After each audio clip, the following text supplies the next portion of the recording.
ಪದ ಪಯಣ mark Hughes ಕಥೆ 1956ರಲ್ಲಿ ಕ್ಯಾಲಿಫೋರ್ನಿಯಾದ ಲಾಸ್ ಏಂಜಲೀಸ್ನ ಸುಂದರ ನಗರದಲ್ಲಿ ಒಬ್ಬ ಹುಡುಗ ಜನಿಸಿದ.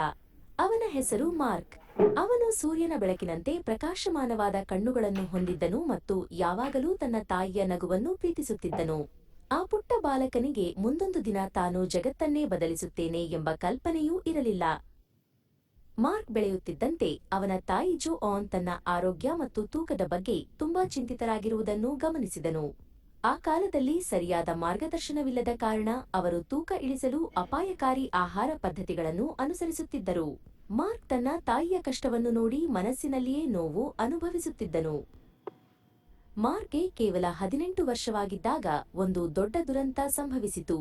ಅವನ ಪ್ರೀತಿಯ ತಾಯಿ ಜೋ ಆನ್ ಕಠಿಣ ಡಯಟ್ನ ಅಡ್ಡಪರಿಣಾಮಗಳಿಂದಾಗಿ ಕೇವಲ 36ನೇ ವಯಸ್ಸಿನಲ್ಲಿ ನಿಧನರಾದರು. ಮಾರ್ಕ್ನ ಪ್ರಪಂಚವೇ ಕುಸಿದು ಬಿದ್ದಂತಾಯಿತು. ಅಂದು ಅವನು ಒಂದು ಗಟ್ಟಿ ನಿರ್ಧಾರ ಮಾಡಿದನು. ನನ್ನ ತಾಯಿಗೆ ಸಂಭವಿಸಿದ ಈ ಸಾವು ಬೇರೆ ಯಾರಿಗೂ ಬರಬಾರದು ಎಂದು ಮಾರ್ಕ್ ತನ್ನಲ್ಲಿಯೇ ಪ್ರತಿಜ್ಞೆ ಮಾಡಿದನು. ಜನರು ಸುರಕ್ಷಿತವಾಗಿ ಮತ್ತು ಆರೋಗ್ಯಕರವಾಗಿ ತೂಕ ಇಳಿಸಲು ಮತ್ತು ಉತ್ತಮ ಜೀವನ ನಡೆಸಲು ಸಹಾಯ ಮಾಡುವ ಮಾರ್ಗವನ್ನು ಕಂಡುಹಿಡಿಯುವುದಾಗಿ ಅವನು ನಿರ್ಧರಿಸಿದನು. ಅವನ ಕಣ್ಣುಗಳಲ್ಲಿ ಒಂದು ಹೊಸ ಮಿಂಚು ಕಾಣಿಸಿಕೊಂಡಿತು. ತನ್ನ ಗುರಿಯನ್ನು ತಲುಪಲು ಮಾರ್ಕ್ ಪೌಷ್ಟಿಕಾಂಶ ಮತ್ತು ಗಿಡಮೂಲಿಕೆಗಳ ಬಗ್ಗೆ ಆಳವಾಗಿ ಅಧ್ಯಯನ ಮಾಡಲು ಪ್ರಾರಂಭಿಸಿದನು. ಅವನು ವಿಜ್ಞಾನಿಗಳು ಮತ್ತು ಆರೋಗ್ಯ ತಜ್ಞರನ್ನು ಭೇಟಿಯಾದನು. ಪ್ರಕೃತಿಯಲ್ಲಿರುವ ಗಿಡಮೂಲಿಕೆಗಳ ಶಕ್ತಿಯನ್ನು ಪೌಷ್ಟಿಕಾಂಶದೊಂದಿಗೆ ಹೇಗೆ ಬಳಸಬಹುದು ಎಂಬುದನ್ನು ಅವನು ಕಲಿತನು. 1980ರಲ್ಲಿ ಮಾರ್ಕ್ ಹರ್ಬಲೈಫ್ ಎಂಬ ಸಂಸ್ಥೆಯನ್ನು ಸ್ಥಾಪಿಸಿದನು. ಅವನ ಬಳಿ ದೊಡ್ಡ ಕಚೇರಿ ಇರಲಿಲ್ಲ. ಅವನು ತನ್ನ ಕಾರಿನ ಡಿಕ್ಕಿಯನ್ನೇ ತನ್ನ ಮೊದಲ ಅಂಗಡಿಯನ್ನಾಗಿ ಮಾಡಿಕೊಂಡನು. ಅವನು ರಸ್ತೆಗಳಲ್ಲಿ ಸಂಚರಿಸುತ್ತಾ ಜನರಿಗೆ ಆರೋಗ್ಯದ ಬಗ್ಗೆ ತಿಳುವಳಿಕೆ ನೀಡಲು ಆರಂಭಿಸಿದನು. ಮಾರ್ಕ್ ತಯಾರಿಸಿದ ಉತ್ಪನ್ನಗಳು ಅದ್ಭುತವಾಗಿ ಕೆಲಸ ಮಾಡಿದವು. ಜನರು ಹೆಚ್ಚು ಚೈತನ್ಯಶಾಲಿಯಾಗಿ ಮತ್ತು ಆರೋಗ್ಯವಾಗಿರಲು ಆರಂಭಿಸಿದರು. ಒಬ್ಬರಿಂದ ಒಬ್ಬರಿಗೆ ಈ ಸುದ್ದಿ ಹರಡಿತು.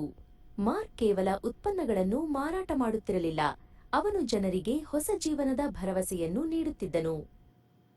ಶೀಘ್ರದಲ್ಲೇ ಮಾರ್ಕ್ನೊಂದಿಗೆ ಕೈಜೋಡಿಸಲು ಅನೇಕ ಜನರು ಮುಂದೆ ಬಂದರು.